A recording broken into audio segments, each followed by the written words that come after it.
Hello दोस्तों, आज हम बात करेंगे गाजा की।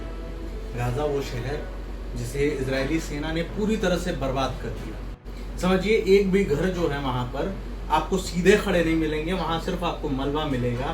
तो आज आपको मैं गाजा में जो लेटेस्ट डेवलपमेंट है वो आपको बता देता हूँ। एक बार गाजा में जो हमास है, आतंकी और जिहादी समूह जिसको इजराइल कहता है, वो बंधकों की रिहाई पर सहमत हो गया है। यानी 7 अक्टूबर के नरसंहार के बाद उन्होंने जितने भी बंधक बनाए थे उनमें से जो 48 बचे थे, 20 जिंदा और 28 मरे हुए, उनको सौंपने पे तैयार हो गया। लेकिन हमास जो इनको सौंपने के लिए मिस्र जाएगा। मिस्र वो पहुंच रहा है बंधकों की रिहाई पे। वो पूरा जो प्लान है वो बनाएगा और फिर इजराइल को सौंप देगा। जो अमेरिका के राष्ट्रपति हैं, बड़बोले राष्ट्रपति ट्रंप साहब, उनकी देखरेख में ये सब काम हो रहा है। लेकिन आपको गाजा का जो हाल है वो बता देते हैं। गाजा में एक भी घर सीधा खड़ा नहीं है। जितने भी गाजा शहर के जितने भी निवासी थे वो सब छोड़कर अब दक्षिण की तरफ मुआसी इलाके में जा रहे हैं।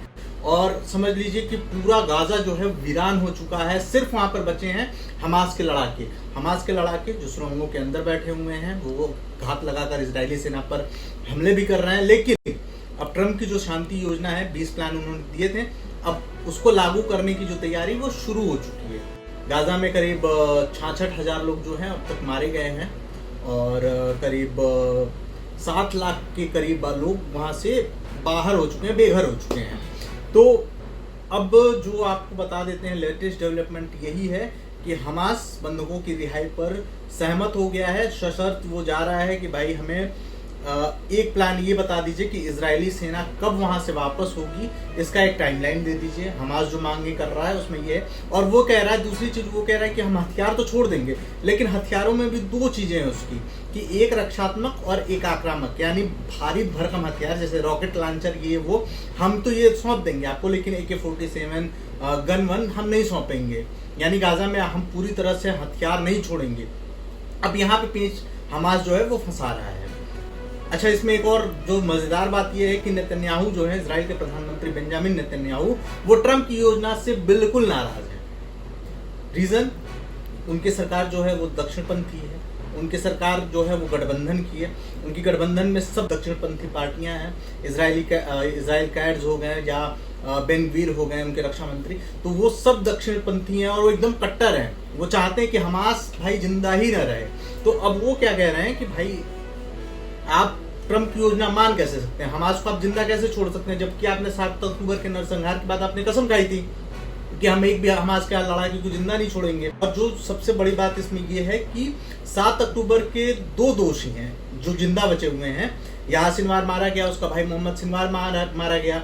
उसमें अब 2 जो जिंदा बचे हुए हैं वो है इजहाल अल हद्दाद और रायत साद, ये 2 जिंदा हैं। अब यही दोनों हमास के जो फैसले हैं, कहा जाता है कि गाजा में यही 2 जो जिंदा बचे हुए यही फैसले लेते हैं और यही दोनों आनाकानी भी कर रहे हैं। और ऐसे में नेतन्याहू जो है वो ट्रंप की बात से भाई नाराज है कि कह रहे भाई आप इतना बड़ा फैसला मुझसे बिना पूछे कैसे ले सकते हैं, और आपने ले भी लिया तो आप हमास को क्योंकि ट्रंप की एक योजना में हमास के लिए जो है कि हमास के लड़ाके जो हथियार छोड़ देंगे उनको सुरक्षित गाजा से बाहर निकलने के लिए सुरक्षा दी जाएगी।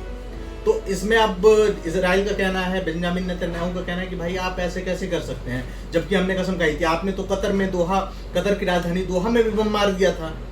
इस्माइल हानिया को मारने के लिए आपने ईरान की राजधानी तेहरान को उड़ा दिया था। तो ऐसे में समझिए कि गाजा जो है वो सुलग रहा है, पूरी तरह से बारूद के ढेर पर बैठा है। नेतन्याहू साफ कह चुके हैं कि भाई हम ट्रंप की योजना मान रहे हैं, लेकिन इजरायली सेना गाजा पट्टी से हटेगी नहीं। मिस्र वहां से दबाव बना रहा है हमास पे। हमास के 2 जो जिंदा बचे हुए कमांडर हैं वो कह रहे हैं कि भाई हम हथियार नहीं छोड़ेंगे, हम गाजा में जिंदा बचे रहेंगे।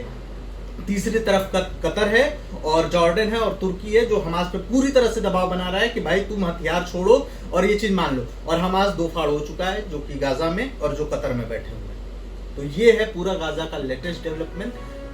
ये तय है कि गाजा खंडहर बन चुका है, वहां नरसंहार हो रहा है, लोग मारे जा रहे हैं, लेकिन यही है कि बारूद का ढेर गाजा बना हुआ है। और आपको ऐसे ही विदेश की खबरों पर जो बड़ी खबरें हैं उसकी लेटेस्ट डेवलपमेंट आपको मैं यहाँ देता रहूंगा।